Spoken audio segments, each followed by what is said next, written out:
everyone. You are mostly welcome to the 11th Seminar for Privacy Protection and Personal Data, organized by CGI and NIC.br.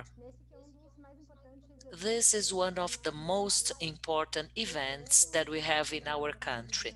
This year, due to the pandemic, this seminar is taking place 100% online.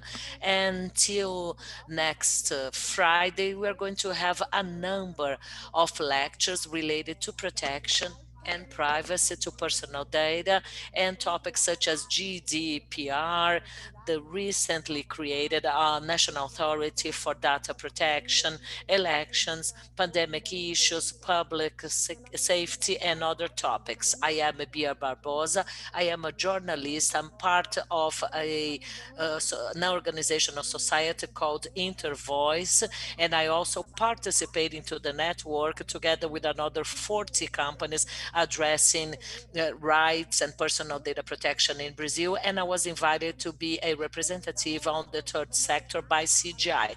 It's a great honor to be the moderator of the second conference during the second day of seminars that will be addressed by Claire Wardle, that will talk about the impact of ecosystem in disinformation and privacy. The spreading of false truths or rumors is a phenomenon that is as old as the history of communication. However, the improvement of the internet has allowed an increase in the propagation of false information with an unprecedented reach and speed, with severe problems in the different fields of society, not only during electoral process like the one Brazil has just gone through, but also in a strategic context for Brazil, such as during the confrontation of the COVID-19 pandemic and at decisive moments in the National Congress and in the development of public policies. Disinformation campaigns and its practices, they have a significant impact on citizens' lives. The relationship between disinformation campaigns and the use of personal data is also not new at all. Since the Cambridge Analytica scandal back in 2018, it was not only the micro-targeting of political content and ads that drew our world's attentions, but also the use of sensitive personal data to manipulate and misinform in a very efficient and possible way social media users. In Brazil, an important part of the defense made by different sectors for the approval of the General Data Protection Law, which was also based on expectations that the existence of democratic rules for the treatment of personal data could be positively impact the fight against the so-called fake news down here. Conversely, all development of this discussion as a current national bill of law to address online information that has been already approved and that is causing great controversy in terms of privacy for social media users and private sectors. One of the ideas that this bill of law brings is to oblige apps such as WhatsApp to wait for 3 months metadata, the destination, time, and day of those messages addressed by the network.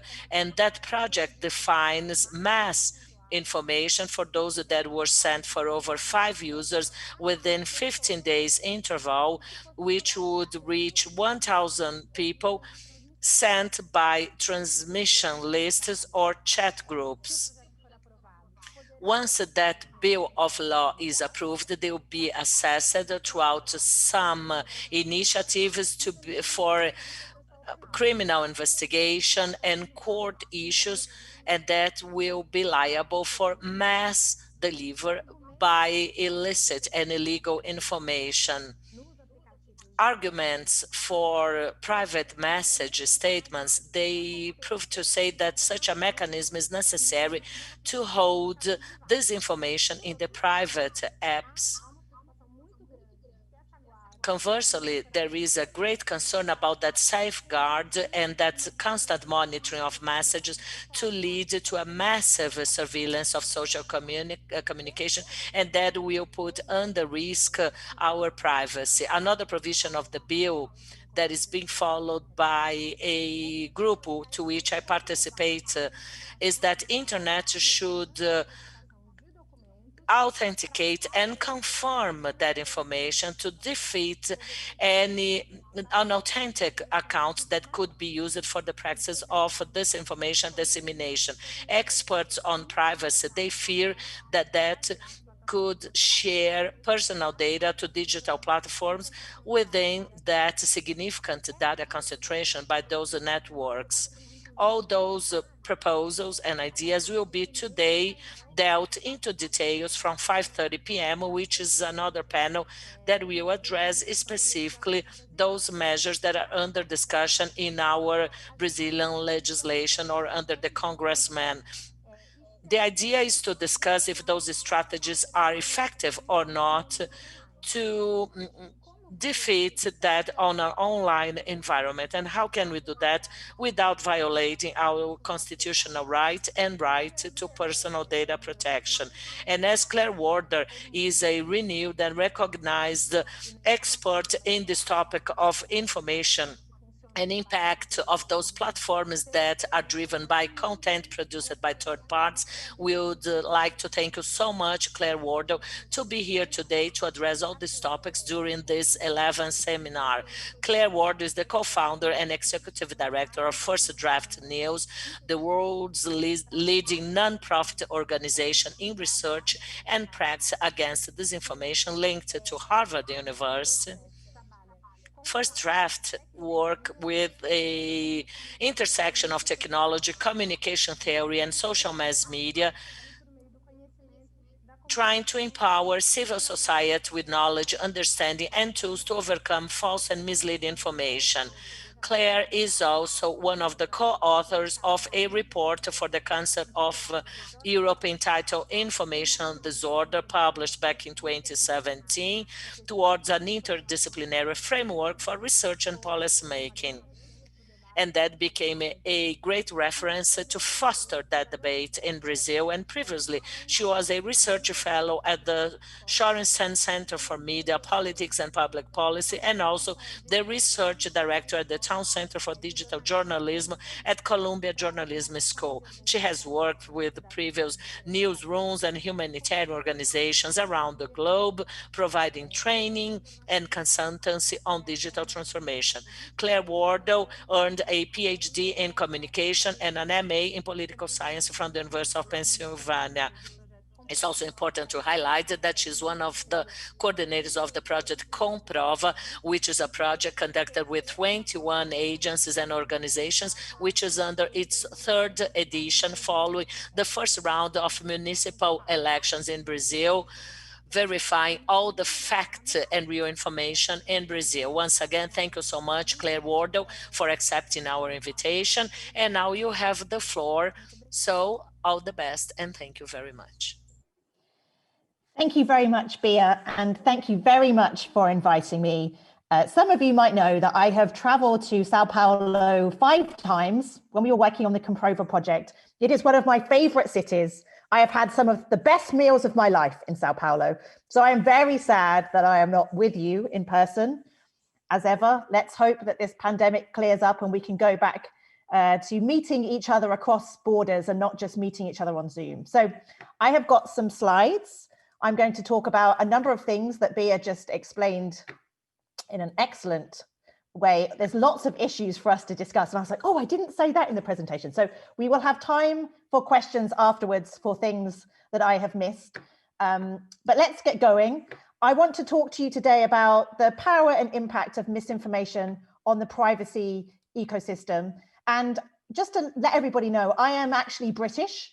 I was an academic. I taught at Cardiff University in Wales. And so in many ways, I have real sympathy with GDPR and the European sensibility for privacy.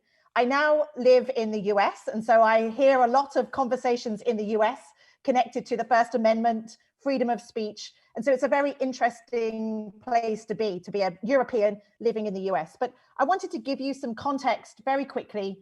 I, as an academic, was asked by the BBC in 2008 to write a report about user-generated content, because the BBC all of a sudden was getting emails and text messages from the audience.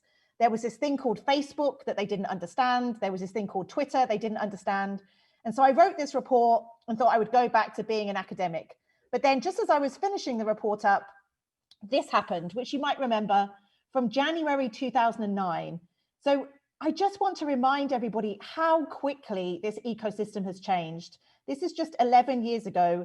This plane landed in the Hudson River and Janice Crumbs tweeted this picture, and the BBC said, we didn't know how to find this picture, we didn't know how to verify this picture, and we didn't know whether we could use this picture legally or ethically. Can you leave academia and come and train us at the BBC? And so that was 11 years ago. And I have yet to go back to academia, and I continue to work with the industry. But my very, very niche research topic, which was how do you verify what's true online, has now become the thing that everybody is obsessed with. So I feel incredibly fortunate to be able to run a nonprofit where we think about these challenges all the time, which is disinformation is damaging communities around the world. But how do we navigate this? And how do we ensure that we're not making quick, knee-jerk reactions to disinformation that could actually cause more harm to our communities in the long run? And that's why these conversations about privacy are so critical, because there is a panic at the moment about disinformation. And we do need to think very carefully about how we're responding to this moment in history, because it is a moment, and the decisions we make now, we're going to have to live with for a long time. So as Bia discussed, I wrote this report in 2017 with Hossein Darakhshan, and it's still very relevant. And in it, I really tried to emphasize how people have an emotional relationship to information. It's not rational. The ways that people decide what to share with each other has a ritual element to it. They are performing their identity. We can't just think about this as facts and data. We have to understand how information lives within somebody's day-to-day life. What are they doing with that information? And I also talk a lot about importance of visuals, which still many people don't take seriously. There's a disproportionate emphasis on text, when actually the problems we face are much more visual. And also this impact of the pivot to privacy, which I remember starting to talk about in 2017, and is now why we're having these conversations about WhatsApp. In the last 3 years, people recognized that they were being surveyed. There was a chilling effect on speech because of different regulation that was being passed around the world. And so people started moving into closed Facebook groups, WhatsApp groups, SMS messenger spaces. There was a reason that they did that. And we have to understand why they did that. And that's why we have to have these conversations about why those spaces are important and necessary. And just to have a little shout out to Comprova, because it really is one of the projects that I'm most proud of in my work in this space. It's still going. Lots of these kind of election projects. We started this in 2018 for your election. They die after the election. And I'm so incredibly proud that Comprova continues in Brazil. The conversations I've had with Brazilian journalists have been some of the best in my life. So I just want to say thank you to Brazil for being willing to work together on this project. It's very rare that newsrooms will work together. They like to compete, but I'm still incredibly proud of this work and so pleased that it continues today. So in this presentation today, I'm going to start by giving an overview of key information disorder concepts. I am very famous for refusing to use the term fake news. Most of this content isn't fake, most of this content isn't news, and most importantly, the term has been weaponized by politicians around the world to attack a free and independent press. So we cannot use that phrase because it has been turned into a weapon. I'm then going to talk about misinformation regulation around the world and what that looks like and what we need to think about. I'm then going to talk about why we need to think more innovatively about platform data. So one of my frustrations is that we've got caught in this deadlock with researchers saying, we need more platform data, and the platform saying, we can't give it to you. and researchers saying, but we need it. And we're just going round and round in circles. We really need to understand both the scale of misinformation globally and the impact. And right now, if I was giving evidence to a congressional inquiry and they asked me, I could not give an answer. And that's the biggest problem that we have. We should not be thinking about regulation in this space until we have a clear empirical foundation for understanding the complexities of this problem. And right now we don't have that understanding, and we have to have that understanding. And so we need to think about different ways of doing research about platforms, about disinformation and its impact on communities. I'm going to end with that plea, which is what we need to partner with users and communities. We need to stop thinking about this around, well, if only governments did this, if only platforms did that. We have to put users and communities at the center of these conversations and at the center of these research projects so that they can be partners in these conversations around what kind of information ecosystem do we want as societies. And that is unfortunately what is missing from these conversations. So firstly, the overview of key information disorder concepts. And I have learned from the amazing translators that in Portuguese, there isn't different terms for this. So I'm going to explain it and hopefully it will make sense to you, even if there isn't a particular Portuguese word. But first of all, I'm going to start with disinformation. And this is false information when people create and share it, knowing that it's false or misleading, deliberately trying to cause harm. Now that is different to misinformation, which is when people share false and misleading information, but they don't know it's false and they don't mean to cause harm. So that's if my mum shares something on Facebook, she doesn't know that it's false and she doesn't mean any harm. Now we should treat my mum's behavior in a very different way than we should treat a Russian troll trying to meddle in the US election. That's two very different things and we need to treat them as such. The third category we described as malinformation, and that's because increasingly we're seeing genuine information being weaponized. We're seeing people leaking email, for example, leaking emails that should not be leaked. Sometimes they should be, and whistleblowers exist for a reason. But things like revenge porn is an example of genuine content that gets used against somebody to cause harm. So the purpose of this Venn diagram was to try and get people to understand the different elements of this, because fundamentally, if we're going to start talking about regulation, we have to agree on definitions. And I would argue that we still don't have good definitions for a lot of this content. And I'm even going to suggest that some of these definitions are no longer as useful as they once were because the way that the information ecosystem is shifting and changing. But I'll talk more to that later in the lecture. And there are 4 motivations for why people create disinformation or share misinformation. So financial, there are still a lot of people creating false and misleading content to drive clicks and to make money, who are creating hoaxes, trying to sell false goods to people. That is one bucket of motivation. The second is political. There are people who are trying to influence domestic or foreign elections or reputations. That's political. That is distinct from social motivations. We have to understand that there is a huge social component for the types of information that people share.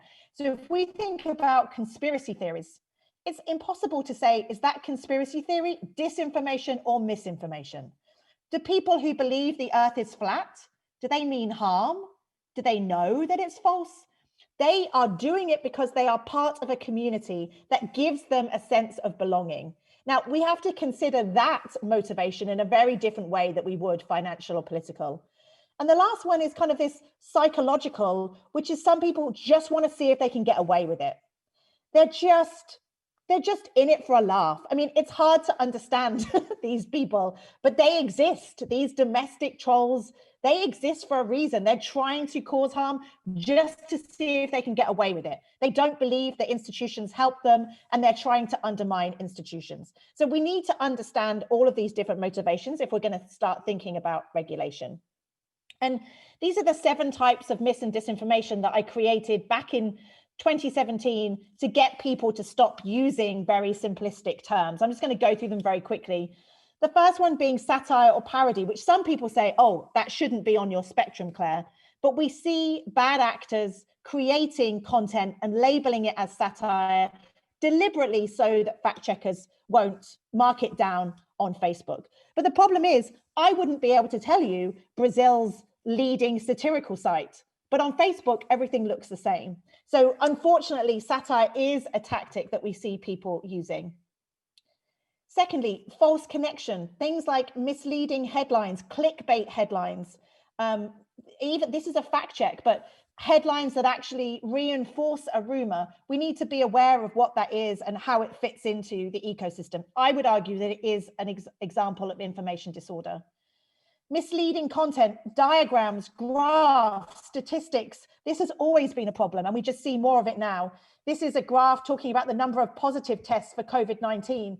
It means nothing if we don't know the number of tests that are being deployed in the first place. So unfortunately, we are still really bad as journalists at talking about science and research. False context. This was circulating widely earlier in the pandemic. It is a genuine visualization, but it's suggesting that this is how coronavirus has spread around the world. It's actually a flight network map from 2011. So it's a genuine piece of content, but the context has been weaponized. This is the biggest bucket of content we see.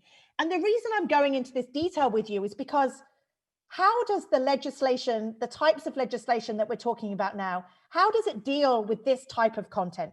Is this disinformation or is it misinformation? It starts as disinformation, it becomes misinformation.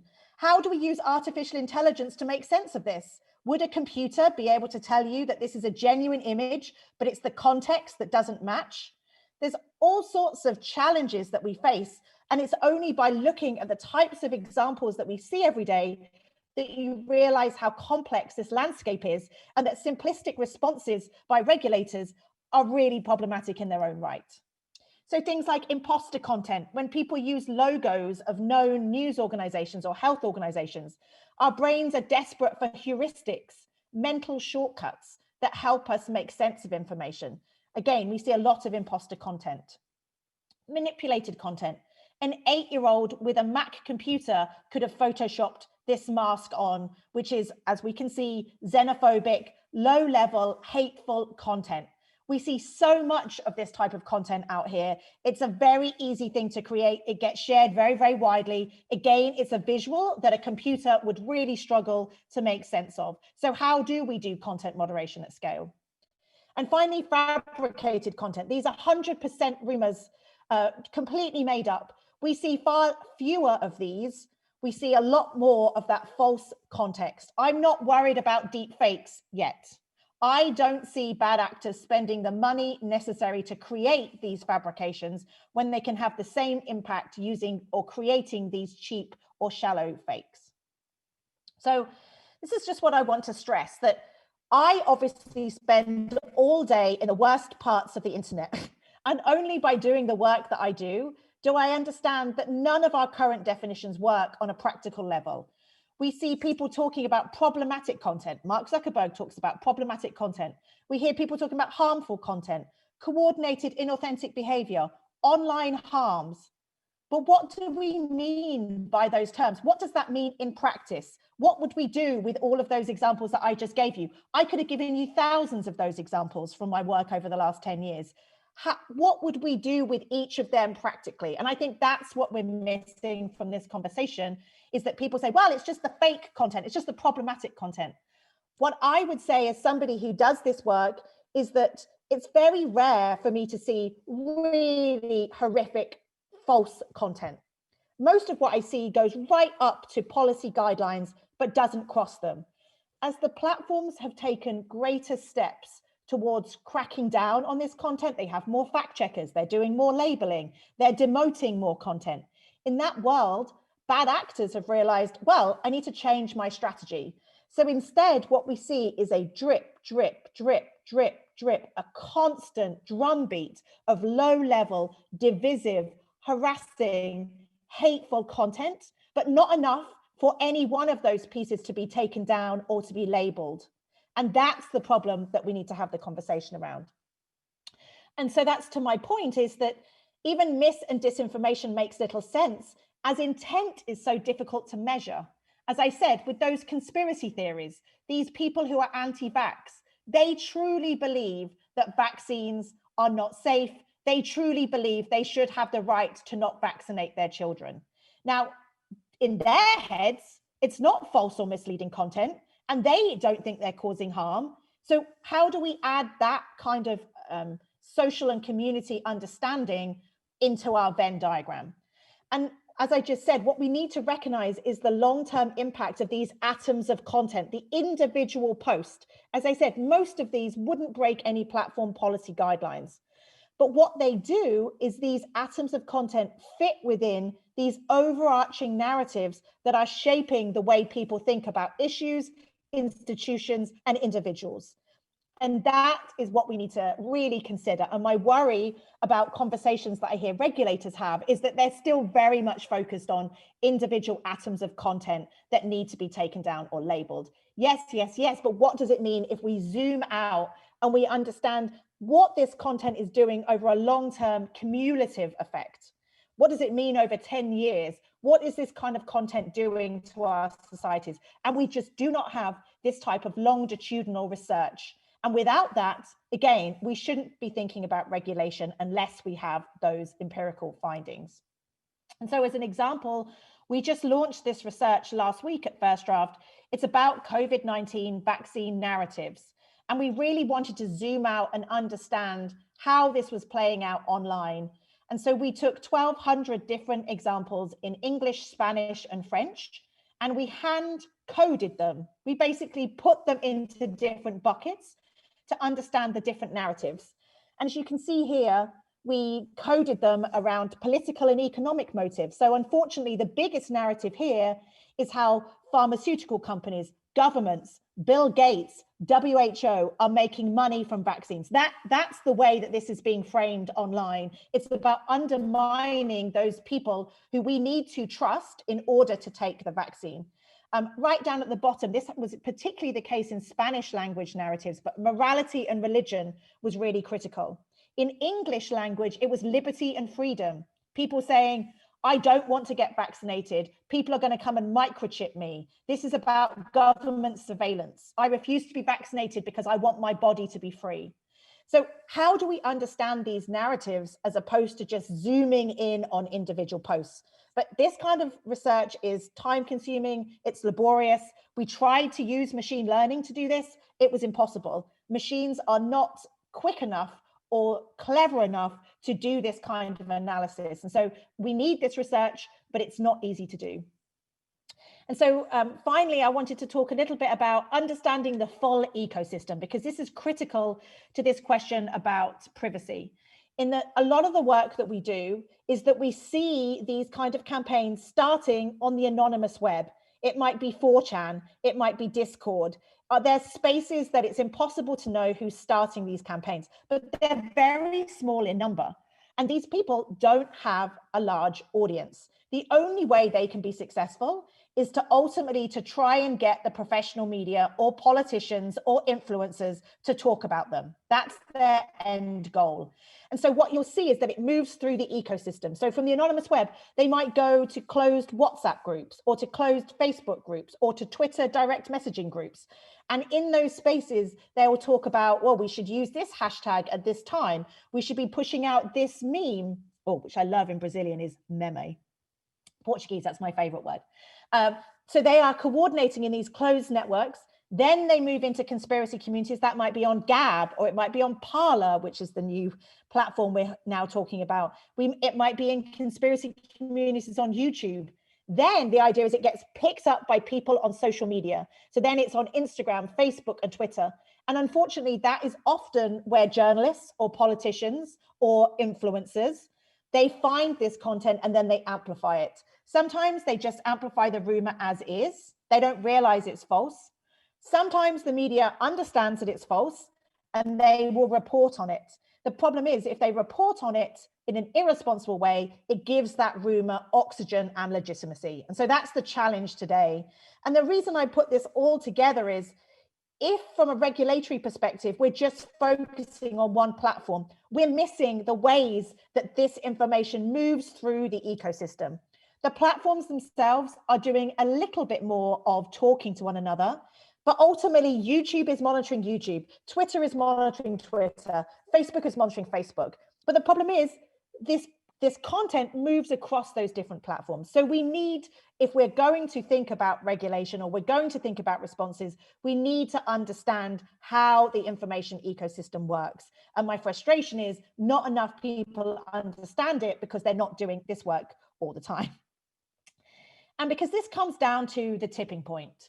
If I go looking for misinformation online, I will always find it. I could go right now onto Facebook and I could find all sorts of conspiracy theories, all sorts of anti-vax content, pretty nasty stuff. Now, if I'm a reporter or I'm Facebook, what am I going to do with that? And so the challenge is understanding when it is that a rumor has traveled so quickly that actually we need to take action to try and damp that down. Again, we need more research about this. What kind of posts are more likely to go viral? What kind of content is more likely to be shared on Facebook? What kind of content is more likely to be shared on Instagram? There's all these sorts of questions that people need to ask, and we still know so little about these kind of questions. We don't have good answers for them. We need more research before we can start thinking about responses. So this will not surprise you that my position on this is that we should focus on curtailing freedom of reach, not freedom of speech. And the one good thing we've seen in 2020 is the platforms have started innovating around different responses that isn't just, let's take it down. They are thinking about things like shadow banning. They are thinking about things like context labels. They are thinking about down ranking, taking things out of recommendation algorithms. That they are all good initiatives. But again, and I know I sound like a scratched record, my slight frustration about 2020 is that there has been no independent oversight on the platforms who have taken these interventions. So it's very easy to applaud them and say, well done, Twitter, for labeling all of Donald Trump's tweets. But what we don't know is, what are the unintended consequences of labeling tweets? Is that actually driving down trust in certain communities? Is it actually leading more people to search for that content elsewhere? We have to have independent oversight, because ultimately, as a researcher, to be fair, on election day, Twitter were moving very, very quickly, and they were taking content down sometimes within 5 minutes. And so as a researcher, I was like, hang on, I haven't had a chance to archive that. So I couldn't even tell you about all of the different types of disinformation that circulated on election day in the US, because I don't have a full archive, because people at Twitter were making decisions and there is no archive for us to look at. There's no transparency. I don't know why they made certain decisions. So yes, we are moving in better directions, but we have to have oversight, and we can't just applaud interventions if we don't recognize that there might be unintended consequences. So let's just very quickly talk about misinformation regulation around the world. I don't think this map has been updated recently, but this is Pointer created this attempt to understand all the different regulation that was happening around the world. If anybody knows of a better one that's up to date, I would love to hear about it. I was part of the EU Commission's high-level expert group on fake news and online disinformation back in March of 2018. And what it made me recognize was how little we know about this space. I mean, I knew that we didn't know much, but I was very concerned about the kind of conversations I heard around that table that was not based on anything other than kind of like a gut instinct about what would be a good thing. I didn't hear enough conversations about micro-targeting. I didn't hear enough conversations about the way that data was being used and weaponized to push disinformation. I heard a disproportionate reliance on fact-checking after disinformation had circulated. I did not see enough conversations about coordinated campaigns, the ways in which the whole ecosystem was being weaponized. And I think it really opened my eyes to the speed at which people wanted to take action, but the complete absence of an empirical foundation for those conversations. And that for me really worried me about where we are today. And I think we all know this, but Germany moved very quickly in 2017 with a response to misinformation, but now we see them revisiting that because they see that it was problematic. It certainly had a chilling effect on speech because the fines were so high that platforms were taking down far too much speech just in case.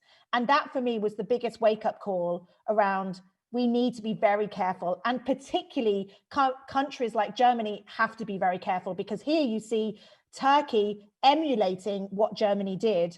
And that's what we need to worry about, which is other countries saying, well, Germany did it, so we can do it too. I think we moved way too quickly in a response to kind of 2016 and the Philippine election, the Brexit results and the US election. And we saw this knee-jerk reaction, and we still don't know enough, I don't think, to have regulation like this. Similarly, Singapore introduced, I would argue, problematic legislation almost this time last year. And now they've recognized that coronavirus has really put them to the test because the government is asking the platforms to take down content that is suggesting that the Singapore government hasn't done a good job. That is hugely problematic. And again, I think another test case of how badly this can go if we don't think through these questions around definitions and enforcement. And of course, I'm not going to talk to you about your law because there are many, many people, I'm sure, as part of this conference who will talk about this law. But I was pretty shocked when I went to do research about what is obviously going through your different legislative houses right now. And I think it goes back to this question of what's practical. And so I pulled this out from a piece by the Center for Democracy and Technology. From a practical standpoint, companies cannot know which of the messages originated or forwarded on their platform will meet the traceability requirements later. Therefore, all messages, and not just broadcasters' messages, would have to be traceable because of the possibility that any message could go viral. So I go back to, we know so little about what potentially could go viral. There's so much about this law that seems to make sense from a gut instinct perspective, but as soon as you think about how it would work in practice, I think it's really problematic. And I still get questions from journalists who say, well, why doesn't WhatsApp just add labels to content? And I'm like, because WhatsApp is encrypted. And I think, again, we have too many journalists, too many regulators who don't actually spend time on these platforms and understand how they work. And that is a real problem. So coming towards the end of the talk, but to answer questions about scale and impact, which is what we need to do, we need far more innovative ways of thinking about data collection and research methods. And so this is a terrible graphic, but this is what I was working on Sunday, which is on one end of the spectrum, all of these calls to say, we need platforms to give us data. Well, yes, of course, I would love to have access to all of Facebook's data. I'm a researcher. I mean, that to me would be a gold mine. But how do I feel about the fact that there has been no consent from the users to do that? And so to be fair to Facebook, they did work on a differential privacy platform to allow researchers to do some research on 2016 data. But I still feel somewhat uncomfortable about, we want this big data, but have we really thought about some of those consent issues, and that they're much more challenging than people think they are? Then there's this question of like consent given for passive data collection, which is things like kind of ad collectors. So when people download a browser extension and they are having their browsing history scraped and pulled into to see what kind of Facebook ads they saw. Again, there are ways for us to do that, but there are still consent issues there about, do people really understand what they're giving away?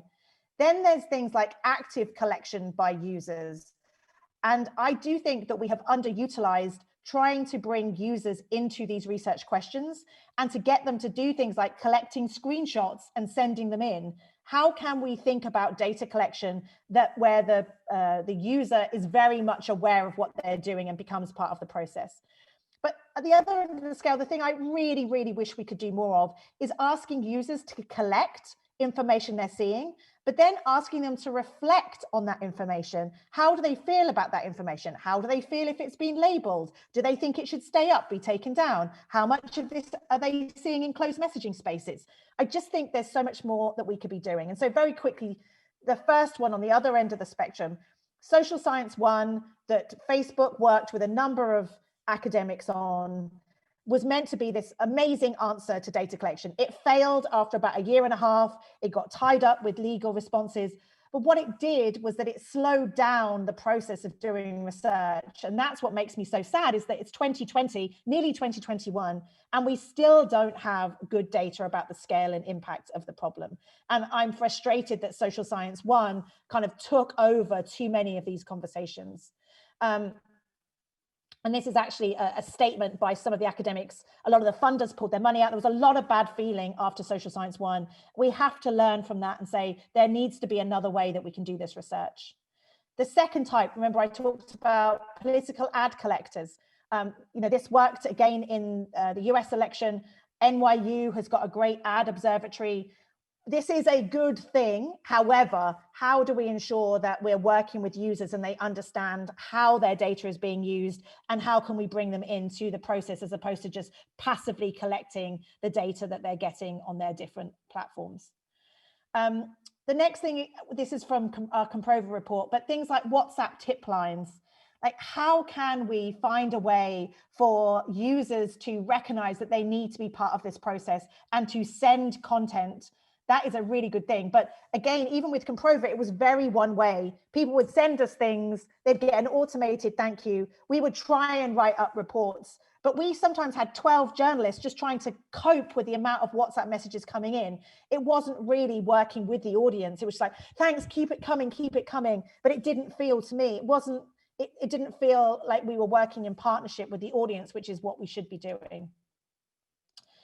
This is some research I did last year where we worked with people in 14 countries and asked them to search for the word vaccines and to send us the results. And what was amazing was how many people said, wow, I hadn't even thought about the information that I'm seeing. I compared it with my husband. I see completely different results. This is really troubling. And it made me really passionate about thinking about these different ways that we can do research with people so that they can be part of the process. And finally, we're currently working with a partnership on AI on doing research with people on the kind of labels that they're seeing on Facebook and Instagram. And it's a diary study, so the numbers are small.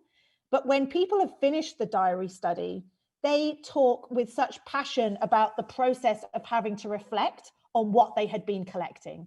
And to me, that has to be the direction that we go, is partnering with people about these questions, because questions around privacy, questions about hate speech, disinformation, the content they're seeing on their feeds, we need people to be part of these conversations. I'm from Europe, and in Europe, we have a much lower tolerance of hate speech, partly because of what happened in World War II, but we are much less tolerant of hate speech. I now live in the US. Americans are much more tolerant of speech that I do not tolerate. So we also have to recognize how much of this is culturally specific. Where does Brazil sit on the spectrum of the types of speech that they want to see? And those are the kind of conversations that I would like to see governments facilitate. Let's create space to have those kind of conversations and bring the public into these conversations, because at the moment they're absent. So we need to work quickly to educate legislators and practitioners about the complexity of the information ecosystem. And we need to partner with users and communities to build resilience. So ultimately, Brazil is focused on WhatsApp because your use of WhatsApp is unlike any other country other than maybe India. And it was incredible to work in Brazil for me to see how dominant WhatsApp was. But I find it really, really problematic that there is this conversation about ending encryption in terms of being able to make messages traceable, to ensure that people have to give their ID before they get numbers. It feels really problematic to me, but I can see why people are moving in that direction, because they're so nervous about the impact of disinformation. But that's why we have to work with the community to build resilience and to partner with communities, as opposed to believing that there is a technical solution to this. Because whatever we do technically, communities and people will go elsewhere, because that's how humans operate. So my frustration is when we only see technical solutions, is that we don't understand the ways in which humans will always find spaces to share this kind of information. And that's how we need to understand the space. And that's why we need to work directly with communities. So finally, first, we need to recognize the necessity for closed messaging spaces. I opened this talk by mentioning the pivot to privacy. People have moved to these spaces because they understood that they were being monitored and surveyed. They understood that the police, insurance companies, governments, researchers, journalists were spending a lot of money on social listening dashboards so that they could monitor conversations. People moved to these spaces because they understood that. And I would argue it is critical for societies that they have these spaces to have these conversations, and that by simply saying we can't have these spaces will not end people being innovative in terms of creating these spaces. Secondly, we need to recognize that speech will always find spaces to inhabit. So right now in the US, there are many people moving from Twitter and Facebook onto Parler. This is the latest, this is the newest platform. There are all sorts of other platforms like BitChute, that's like a YouTube equivalent. We can't keep playing whack-a-mole and assuming that that's going to just end so-called problematic speech. People will find other spaces. 3, as I said, we need to focus on the narratives, not just the atoms of content. And when we think about that, it will also change the ways we think about the platforms, how they work, and how people receive information on them. And we need to focus on the tactics and techniques. So Camille Francois talks about the actors, behaviors, and content of disinformation. And too often we focus on the content. Should this content be taken down? Should this content be banned? But how do we understand actors and behaviors? And how do we talk to audiences about that? Because there is some great work on this idea of inoculation, which is by actually teaching people the tactics and techniques, they are more likely to be able to identify misinformation when they see it. And so this is from research by John Cook, who he said, I found that explaining the misinformation technique completely neutralized the misinformation's influence without even mentioning the misinformation specifically. And he ends the paragraph by saying, whether you're conservative or liberal, no one wants to be deceived by misleading techniques. So if we're building resilience in these communities, we need to help people understand all the different ways that they might be manipulated, and that works across the political spectrum. So again, how can we focus on actors and behaviors, tactics and techniques, and not just focus on the content? And I'm going to play a very short video. This is from about 3 weeks ago, and this is Joe Rogan, who has the #1 podcast in the US, and he's interviewing Alex Jones, who is a known conspiracy theorist. But what I want you to understand and see in this video is they're talking about the polio vaccine in Africa. And Alex Jones says, bring this up on Google, search for this. And they start searching on Google and they try to find their own evidence. And this is what we need to understand, is that the audience is networked and they are always going to make sense of information in their own way. And when regulators think about information ecosystems in a top-down broadcast way, they are missing this understanding of how communities are making sense of information by themselves, reshaping, resharing content amongst themselves, trying to make sense of the world. And that, I think, is missing again in the conversations.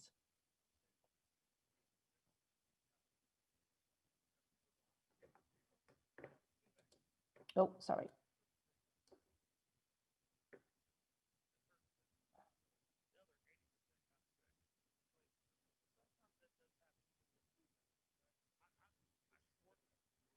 Oh, so let me just pull up the bit where, so here, Alex Jones is basically pulling up an AP article that talks about the vaccine and says, look, here's the evidence from the Associated Press. And to be fair to the Associated Press, the article is very fair. It's the headline that's problematic, but it's being weaponized by these two people who are using it to make the point. So in this context here, this is what we need to understand, that people are making sense of information in their own right. We cannot think about this in a broadcast way. And unfortunately, those people who think about quality information still think about this in a broadcast linear way, a top-down way. We need to understand this from a networked community way. And in fact, when I was in Brazil in 2018, and we were talking about Comprova, and I said, oh, so there's all these WhatsApp groups. How are we going to ensure that we're pushing out quality information into different WhatsApp groups? And a journalist turned to me and said, well, we can't create those WhatsApp groups, Claire, because that's activism. And the journalist was right. That's not how journalism works. Journalism works in a broadcast way. So how do we do the kind of quality information work that we want to do in a networked environment? Oh. And finally, we need to put the community at the center of any intervention. I was just on a call with somebody who was talking about the anti-vax movement in the US and said, we need big advertising on the side of buses. We need, we need all of those sorts of things. I said, yes, but we also need to train up community leaders, and we need to think about this networked model if we're really going to get people to think about taking the COVID-19 vaccine. So the absence of the community really, I think, is problematic when we think about many of these conversations.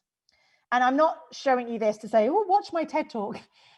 But this is from last April, and I really tried to make the point that there's so many wonderful interventions and people working on disinformation globally, but in almost none of those conversations do we have representatives from the public.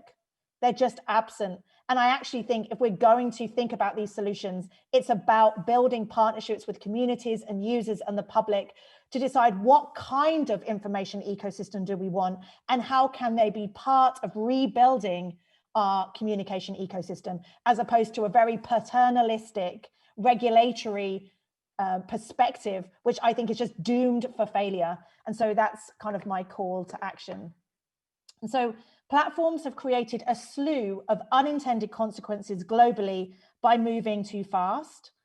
But I leave you with this: governments and those who work in the quality information space are making similar mistakes by failing to understand the ways in which freedom of expression is being threatened in ways that will be impossible to repair. And so whilst I understand this desire to do something, I worry that we are moving in directions that historians will look back at and say, they really didn't recognize what they were doing and the harm that they were creating. So I'm going to take off my slides so we can have a conversation if anybody has any questions. Thank you very much, Claire. Excellent. I think you've brought for discussion a number of new issues to consider. And it was great to hear the beginning of your presentation talking about the ecosystem of disinformation, especially when we see so many issues, not only in Brazil, but also in Europe and the United States, because we can see initiatives to try to put an end to encryption-based message systems exactly to favor these disinformation campaigns. So as a specialist, it's great to hear from you that it's no use attacking the problem just based on one specific technology, because encryption is absolutely essential to provide private communication and to maintain reliability of services. And disinformation campaigns and similar practices would end up fighting other ways of communicate digitally. So this is why we have to understand the ecosystem as a whole and also cultural changes that are required involving users and the community. Many questions were sent to us. I am going to have them broken down into different questions. Maybe you can take notes because I'm going to ask a number of them. And being a moderator, yeah, there you go. Being a moderator, I am going to add my own questions as well. The chart you showed us about access to data for research purposes, but I would like to hear from you as well about how can we face the use of personal data by platforms when guiding content to us, considering the fight against disinformation. So going back to the example we all know of Cambridge Analytica, how can we somewhat limit the use of personal data, especially sensitive data such as political opinion, gender orientation, race, religion, which are very effective when you target content to generate this information. Now, there are two more questions here from the audience. And we have plenty of time, so that's good. As you've mentioned, there is not an exact definition to what we are really facing today. So what are the elements that we should take into consideration to be able to really fight against disinformation? And as a researcher, is there any set of criteria that Brazil should be using to base our initiatives in our fight against disinformation? Okay, so these are the three first questions. Were they clear? I think so. I will ask more clarifying questions if I need them.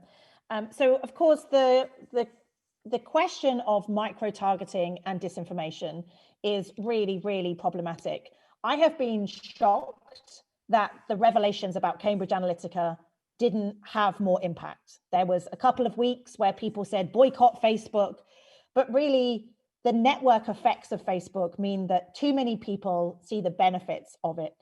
But I would argue the only way that we can increase people's knowledge is by doing more auditing of exactly what you said, Bia, which is what kind of advertising is being targeted based on gender, religion, age, race, ethnicity. I don't think enough people still understand how these algorithms work. Still too many people who are smart say, well, I see everything on Facebook. I see everything my friends post. And you're like, no, you don't. You see the stuff that you're more likely to click on. And when you say, well, why did you see that ad? Most people will say, well, because Facebook is listening to me. I mean, people seem to have this idea that Facebook is listening to you, but they have very little understanding of how their credit card data is being matched with their geolocation data, is being matched with their Facebook usage. So I would still say that we need wide scale, basically digital literacy training, not just how do you read a headline, how do these platforms work? How do they make money? It is crazy to me that there are still people who don't understand how that works. So many of you probably have heard of the Markup, which is a website run by Julia Angwin in the US. And they do incredible investigations where they basically audit the algorithms, they audit advertising campaigns and show why certain things are being distributed to certain people. I mean, I would also argue in the US, you probably know that political advertising was banned for a week before the election, then they've extended it. I mean, as researchers, we have to work with Facebook to say, well, what did that do? Did that really help? Did it actually hurt people lower down the ballot, smaller candidates who couldn't advertise? So unfortunately, again, this is such a complex problem. And from a research perspective, it's very hard for us to know how much of this data is micro-targeted, how much disinformation is micro-targeted, how much of it is getting through, what was the difference in 2020 to 2016? And unfortunately, without that data, we're flying blind, because there are many people who say, well, I feel all right about targeted advertising because I get stuff that's more relevant to me. Until there is an outcry of people saying, no, I do not want to be targeted because I'm a woman over the age of 40, or no, I do not want to be targeted because I'm a Black man in Detroit, or, you know, or I live in Sao Paulo. So we just have really low levels of literacy, and that's part of the problem. So we need more investigations, and we need to put more pressure on the platforms. I took notes, but I've said atom. Can you remind me of the second question?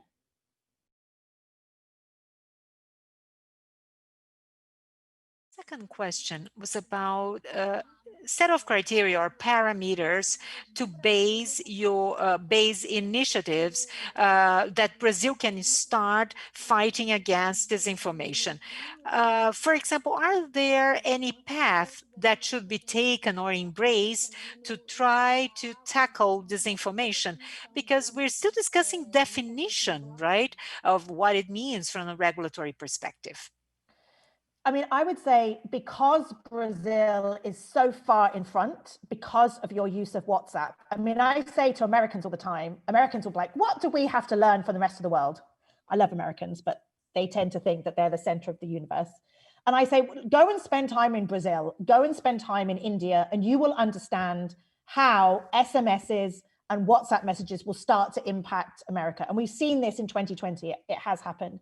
So I would say, I would love to see Brazil being really innovative in terms of research that you could do to understand how disinformation is impacting different communities. How can you do research where you're actually collecting with communities and making them think through where they're getting their information? I mean, Brazil, like the US, is very polarized, and we can't disentangle disinformation from polarization, because when you've got information ecosystems where half the population watches one type of media and half the population watches another, and there's no shared ground other than WhatsApp groups, that is a problem. And you have families torn apart. I mean, there are many issues in Brazil that are very similar to the US. So I would argue that if Brazil can take the lead in really understanding what it means to have a networked audience where WhatsApp peer-to-peer communication is so critical, I would argue that you are at the absolute forefront of this. And I worry that some of the regulation in Brazil is not recognizing that in many ways you have this amazing opportunity to understand user behavior that I would argue is the most advanced in the world. The US will look like Brazil in 5 years' time. And so that's what I would like to see Brazil do. I know it's hard because there is such a fear around disinformation that people want to take action. But I think the biggest opportunity is research and partnering with communities who rely so much on this technology.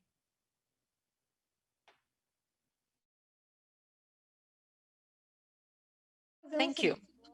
So let me ask you some additional questions here, which talk about the role of platforms in fighting against disinformation. The question is, considering that fake news are disseminated by private message systems and social network, what is the role and the responsibility of these large platform companies? In Brazil, we have our internet framework, and in clause 19, it states that content generated by third party is under the hands of those who disseminated the content, and the co-responsibility of the platforms would just be based on legal orders and things like that. So the creator of the content is ultimately responsible for that, and the platform simply disseminates that. There is also a different question asking another thing. You've talked about labeling content by platform and also removing them depending on the terms of use of the platforms. And the question states the following: having big techs to check facts, wouldn't it be risky? Would they really be impartial when checking facts? Because not all platforms really work with independent fact-check organizations. So let's talk, the intention of the questions were to hear about platforms, please.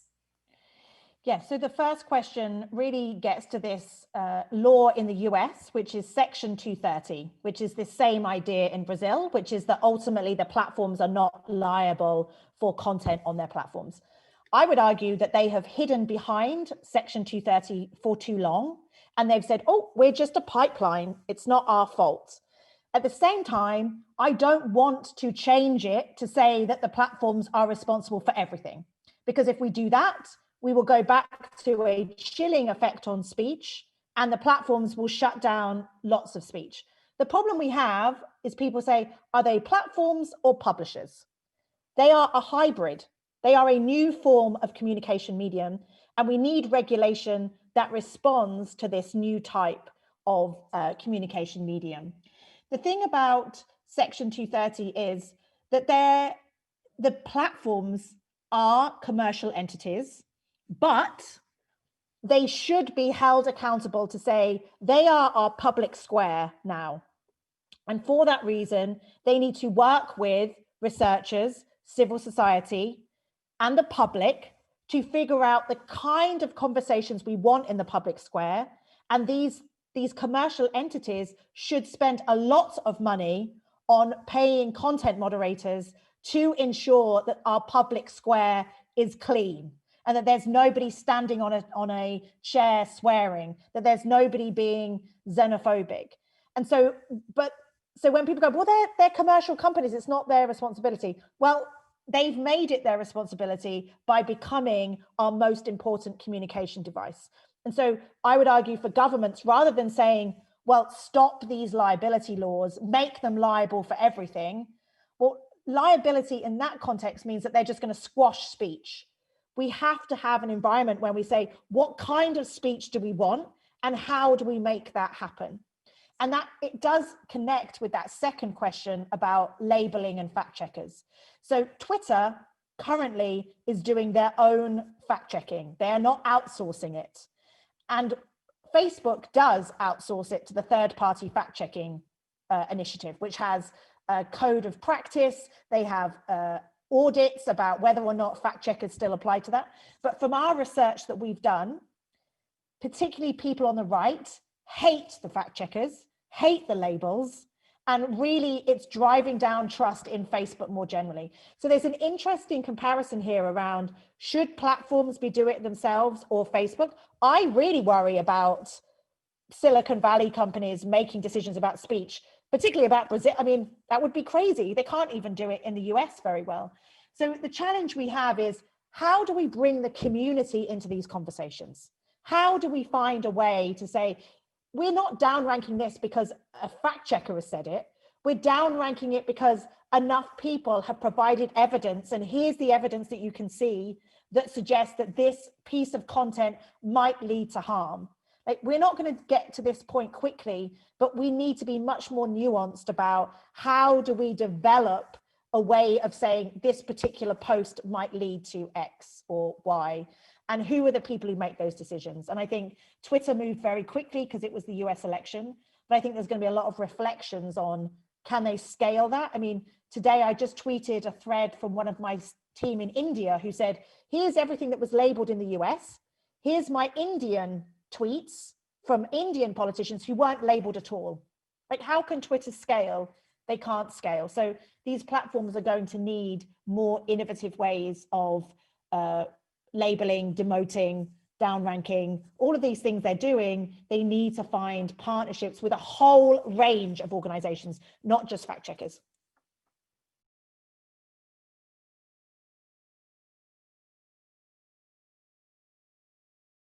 Great, thank you.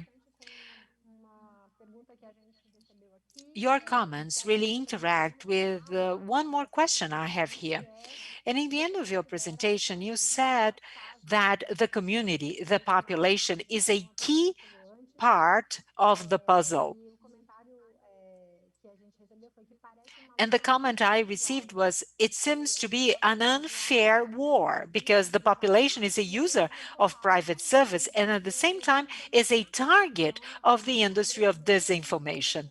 So how can we really maintain freedom of speech, freedom of voice, at the same time we fight against disinformation? And I think that to some extent you have just addressed that in this last question. There is also another question about the possibility of bringing the judiciary branch, bring the law into this battle.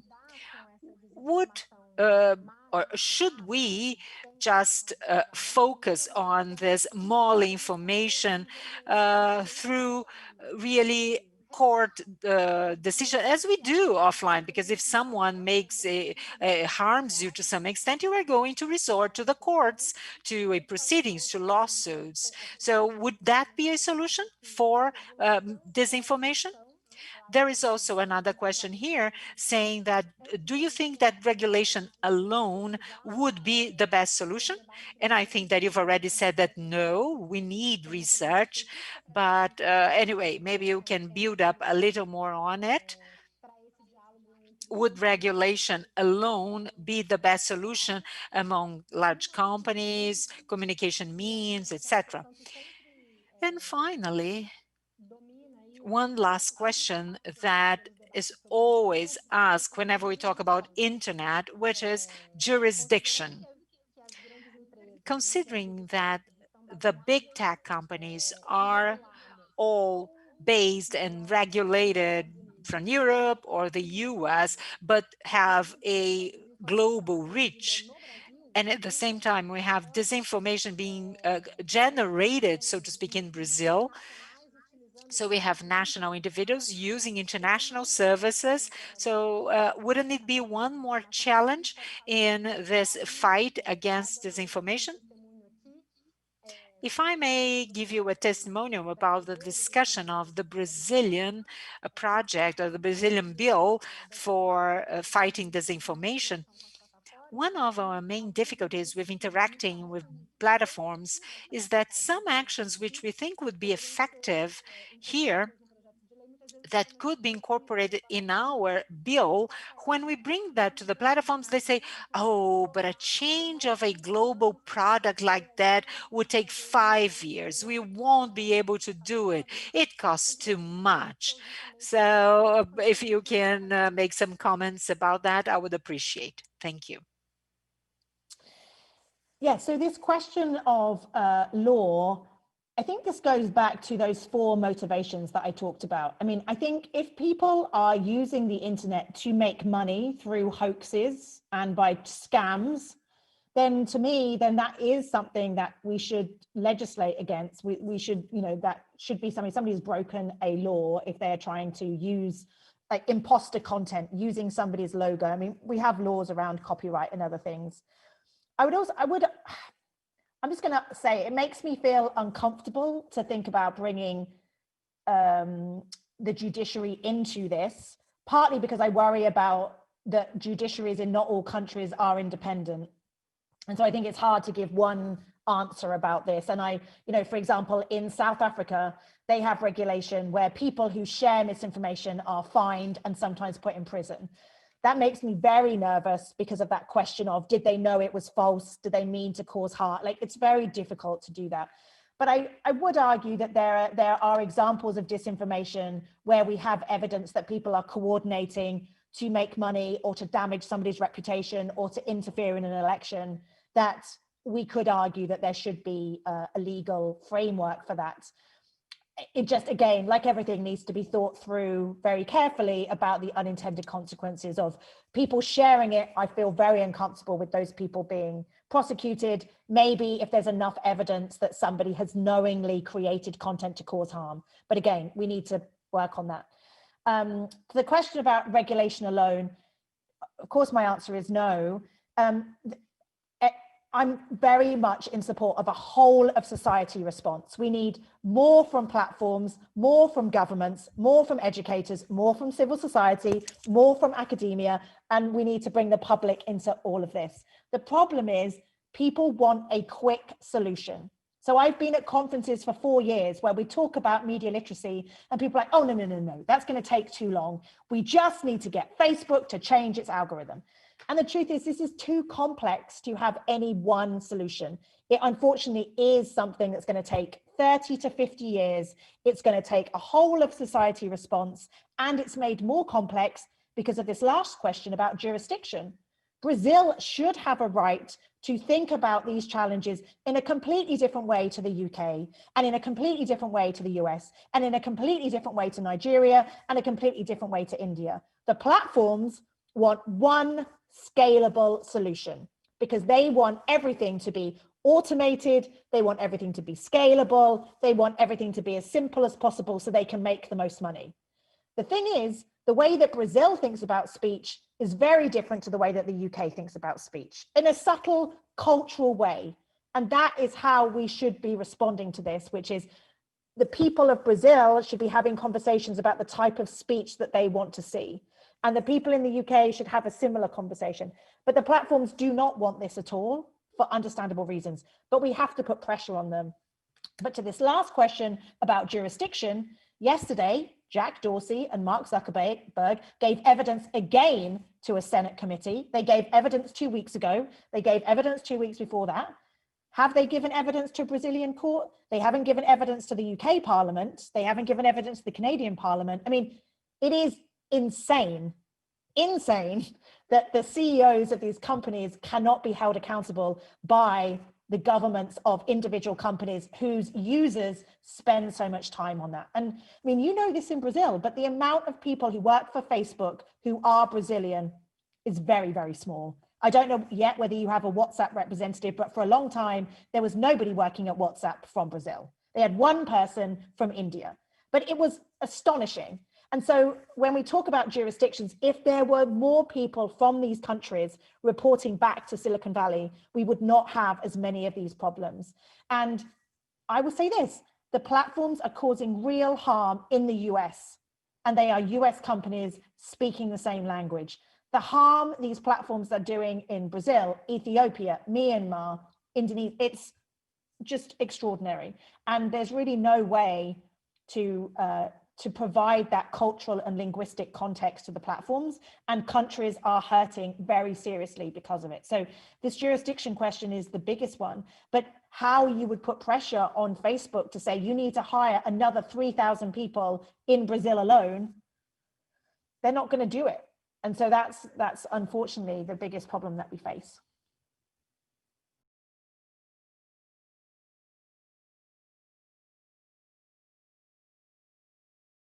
Thank you, Claire.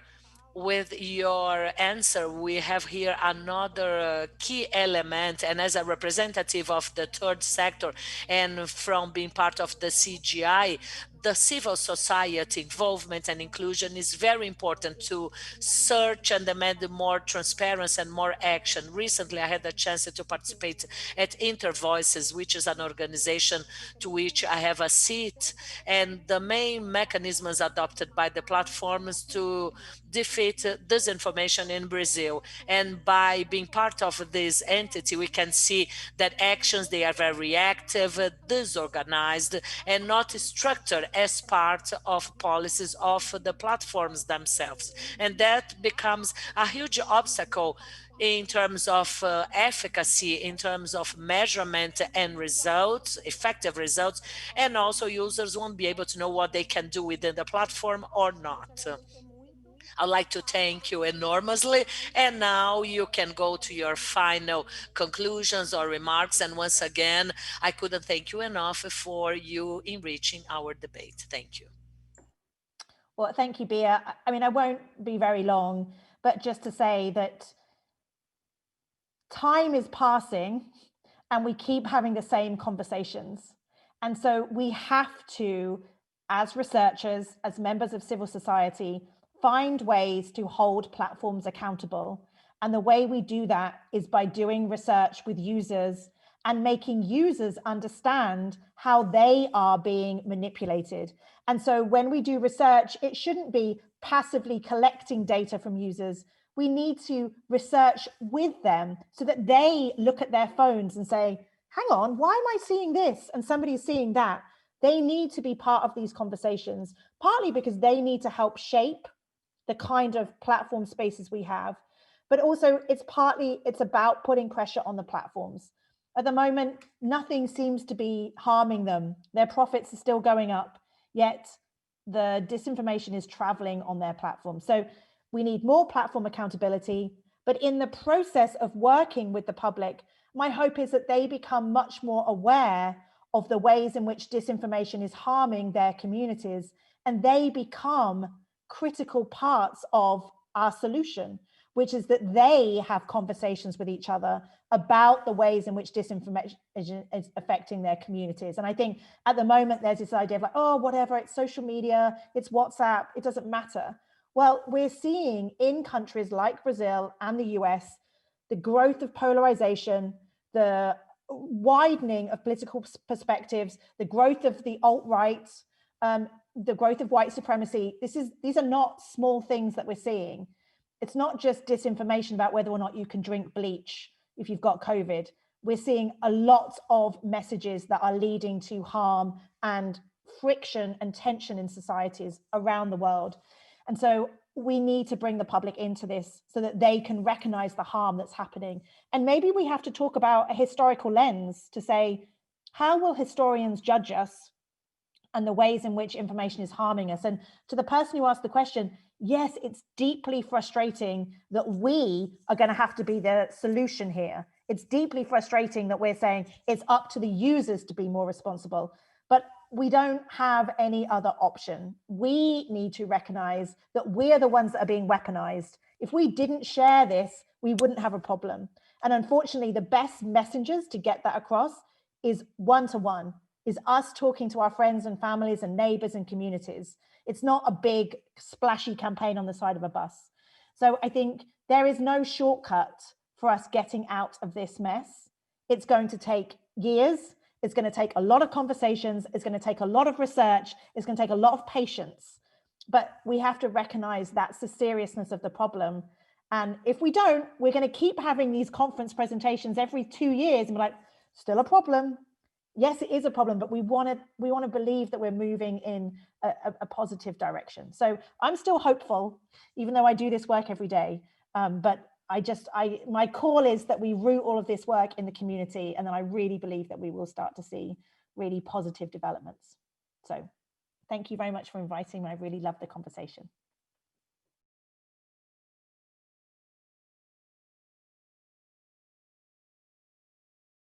We are the ones to thank you once again for all your personal engagement, your task force, and also your agency is a reference in Brazil of best practices to fit this information, and all the research that you do and you pursue and your alert. We have a very active academic community in Brazil, thank God.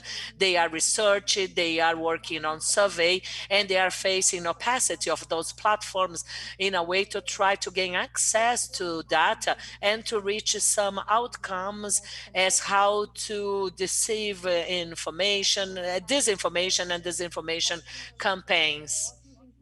And your highlights and your input were just essential to our academic community to keep going very active over here. We are all facing a very timely situation of data installment in our country.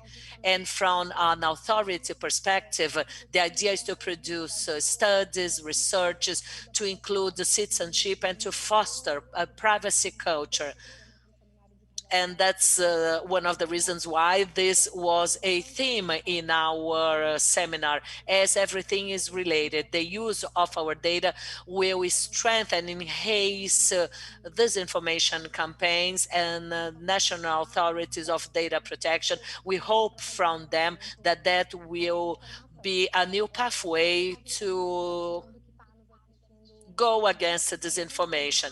So for those of our participants that are with you now, please keep joining our next panels. We will be here until Friday. And for those that would like to go deep into the PL 2630, which is the PL, the bill addressing fake news in Brazil, we have a very interesting panel at 5:30 Brazilian time on behalf of CGI and NIC.br and the organizing committee, as well as the translation team and everybody else, Isadora, who is part of the CGI committee, to be able to put this meeting together. Thank you so much and have you all a lovely day. Goodbye.